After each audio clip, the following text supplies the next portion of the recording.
Recently, my husband was asked to undergo a re-examination for his company's health checkup. I suppose this is what happens when you reach your late 40s. Maybe we need a comprehensive medical evaluation instead of just an annual checkup. John, my husband, has a chronic illness, which has always been a source of worry for me. I'm Lisa, and I've been married to John for 20 years. Our only daughter, Dana, turned 17 this year and is now applying to college. Despite the ups and downs we've faced over the past 2 decades, seeing our daughter grow up has been a great relief. I've managed to keep our family together while working part-time at a bakery near the train station. Because of my concerns about John's health, I've been careful about our meals, opting for low salt, low fat, and healthy ingredients in my cooking. I thought we still had our whole lives ahead of us, but John disregarded my feelings and acted foolishly. One evening, John came home early. "Why are you back so soon?" I asked. "I overate at lunch and now my stomach is upset," he replied, his tone unusually subdued. Given John's chronic illness, I considered taking him to the hospital. However, he insisted, "I'll be fine after a little sleep. Just let me rest." I decided to wait and see. 3 hours later, something seemed off. John was panting, struggling to breathe, and complaining of pain. "Are you okay?" I asked, concerned. I decided to take John to the hospital right away. He was laid on a bed in the treatment room, and a nurse came in. Surprisingly, she was heavily made up. "Are you all right? I'm going to take your blood pressure now." "How high was your fever?" she asked. "It was 99.3 degrees, John replied. 99.3, got it. The doctor will be here shortly." As she checked John's pulse, she asked, "Does it hurt anywhere?" Her eyes sparkled as she spoke, giving off an impression more akin to a cosplay performer than a nurse. Feeling uneasy, I was relieved when the primary physician arrived promptly. John was admitted for further testing, and soon, the doctor informed us of the results. Apparently, John was on the verge of developing a stomach ulcer and was sternly warned against overeating or excessive drinking. Just as I had feared, his body was crying out in distress. When John had calmed down and his pain had eased, some of his coworkers came to visit him in the hospital. I quickly went to a nearby store to get some drinks for them. As I returned to his room, I heard laughter. Although I had only seen his male colleagues visit him, I now heard a woman's voice. Listening more closely, I realized it was the same nurse from before. "We should go camping. It's great to clear your head and breathe in the mountain air." "Let's all go together, boss. I can borrow my dad's car."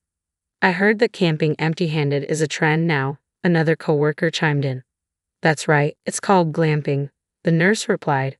"They provide everything from food to equipment. I'll come along, and it would be great rehab for you." "That sounds great. Let's go after I get discharged," John said.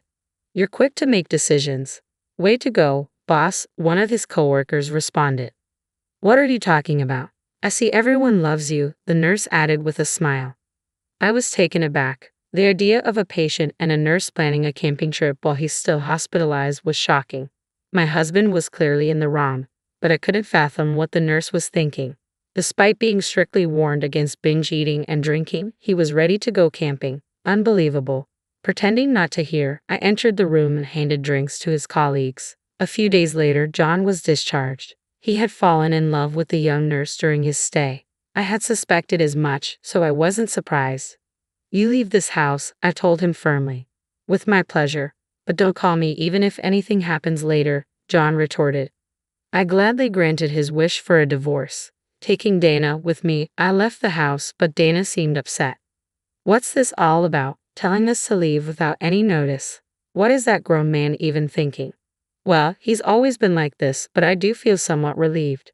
"No way. I'm not forgiving him. He used you like a housemaid, cheated on you, and now wants a divorce. We can't let this slide. Let's get back at him." "It's okay. There's no need for that. He'll see his own hell very soon," I reassured her. "Huh? Mom, have you already planned something?" Dana asked. "Not exactly," I replied. "I don't think of him as my father anymore, and I'll never see him again. He really gives me the creeps. What's with that man? Pisses me off," Dana continued angrily. "I'm sorry it has to come to this. But you know, Dana, the only thing I'm grateful to your father for is you. I'm so glad that you came into my life," I said softly. "Mom, you don't need to be grateful for that. He's the absolute worst, and he deserves to go to hell. I despise him so much, Dana declared vehemently. Half a month after the divorce, I received a phone call just as I arrived at my bakery for work. It was Anna, the nurse my ex-husband had cheated on me with. She wanted to meet after work, claiming she had something important to discuss. Reluctantly, I agreed to meet her. When I arrived at the cafe where we had arranged to meet, Anna was there in a flashy outfit. "Hey, don't play games with me today. Do you know why I had to come and meet you?" Anna began sharply. "Well, you haven't said anything yet, so I'm not sure," I replied cautiously. "Stop acting dumb. You left after the divorce, but why are you selling the house now? You can't do this. Take down the sale immediately," Anna demanded. "I think there's been a misunderstanding. I was the one who bought that house." "Oh, did John not tell you anything?" I responded calmly. "Huh? What do you mean?" Anna asked, clearly taken aback. "Oh yeah, he never shares anything that'll make him look bad," I explained.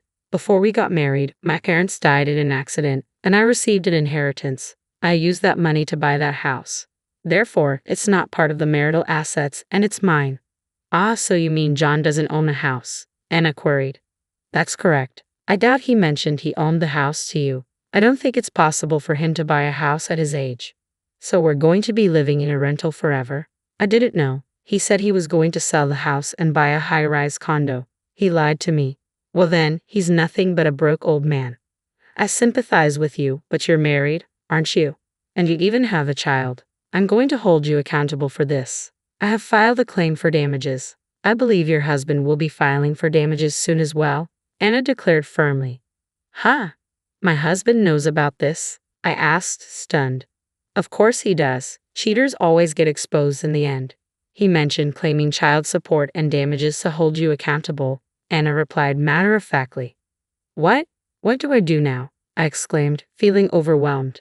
Anna's plan seemed to have backfired, leaving her deeply bewildered and uncertain.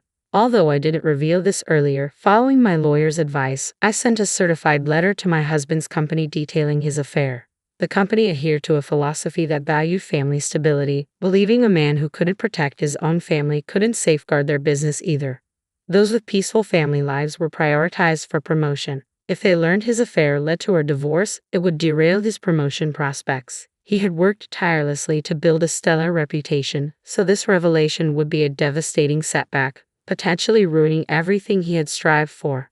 What's more, the director of the hospital where Anna works happens to be Anna's father-in-law, a prominent figure in the medical community known for his intolerance of dishonesty.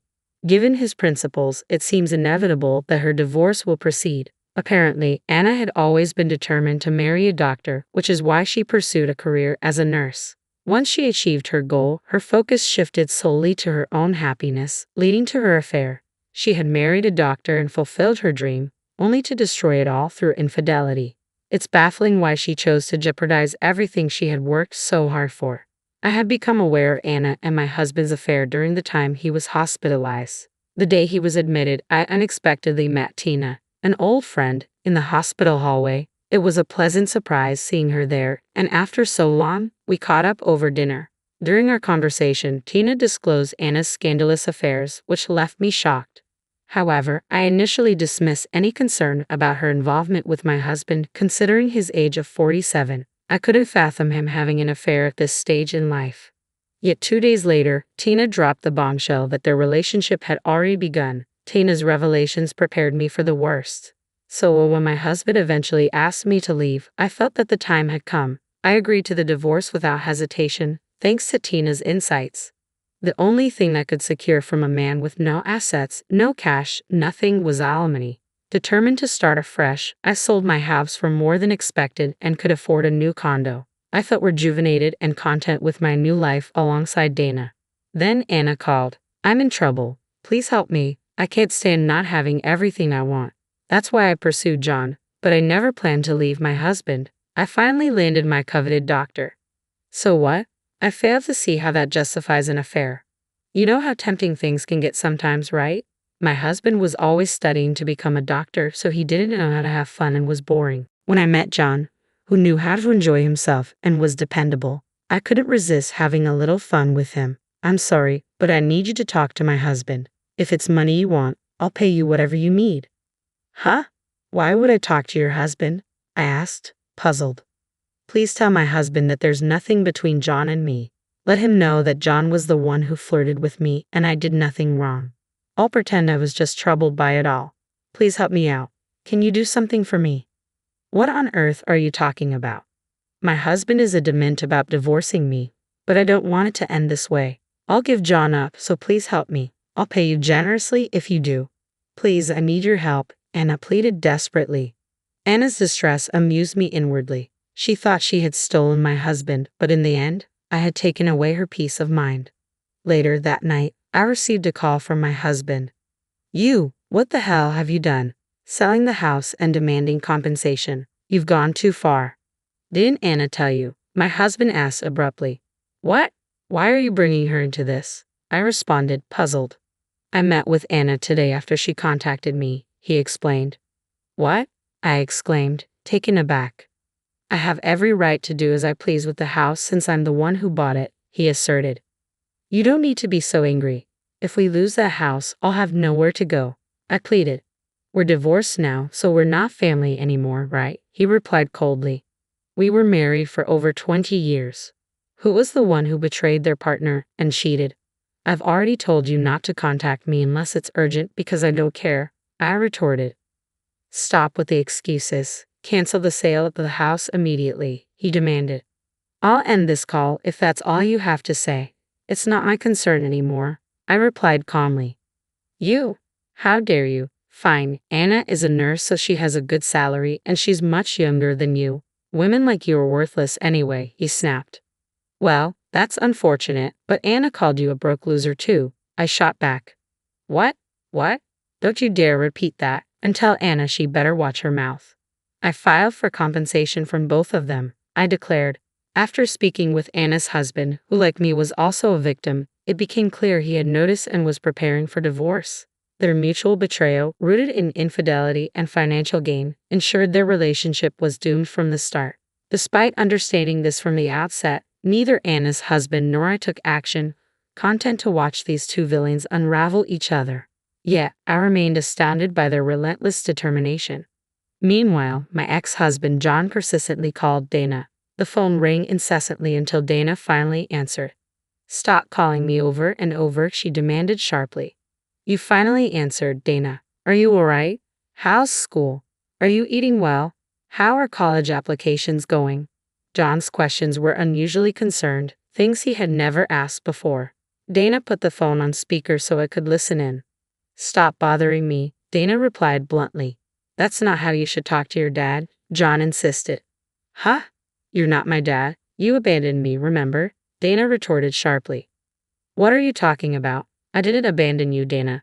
Let me guess, your mom told you that, didn't she? John responded defensively. I'm almost 18 now. I know exactly what's going on, Dana asserted firmly. Dana, let's live together again. Life without you is lonely, John pleaded. Have you lost your mind? What are you saying? You're the one who cheated on my mom and left us. I'm not calling someone like you my dad. I'll never forgive you. We're not family anymore, so stop calling, Dana replied with anger in her voice. Dana, are you going to abandon your dad? John questioned desperately. How many times do I have to tell you? You're the one who abandoned us. Don't call me just because your mistress dumped you. You've always been like this. It was so hard to watch Mom suffer. You're so self-centered. All you care about is yourself and nothing else. I'm so fed up with you, Dana retorted, her frustration palpable. Please don't say that. I need your help. I'm all alone now. If you forgive me, your mom will too. Your mom should just come back. Her pride is keeping her away. She can't live without me. Dana, please help your mom come back. Please, John pleaded desperately. Dana, stop it. Mom has finally started to smile again. She's happy now that she's free from you. Don't twist things around. I'm blocking you, Dana replied firmly. Dana, wait, Dana. Dana was so furious her face turned beet red. She defended me with all her strength. I could feel my daughter's maturity. It was clear Dana had grown into a young adult. Once Dana starts college and begins her career, my life as a single woman will begin. It might get lonely at times, but I believe I'll find happiness. I am confident that my decision was the right one. Later, Dana was accepted into her first choice college. and we both shed tears of joy. I was simply thrilled to see Dana's hard work pay off. Naturally, we didn't inform John about any of this. Rumors circulated that John resigned from his job voluntarily. Perhaps staying on had become pointless. Anna, on the other hand, reportedly divorced and relocated to another hospital to meet her financial obligations for alimony and child support, cutting ties with John in the process. However, her tenure there was short-lived due to allegations of flirting with male patients. It was clear that Anna had no interest in John, especially now that he was financially unstable. With John out of work, I have no clue what he's up to these days. Thanks to Anna's husband, I was offered an office job at the hospital, and now I work there full-time. My life has stabilized and I'm able to afford my daughter's college tuition. Soon, Dana will start her own family. I sincerely pray that Dana finds a loving and sincere man to marry.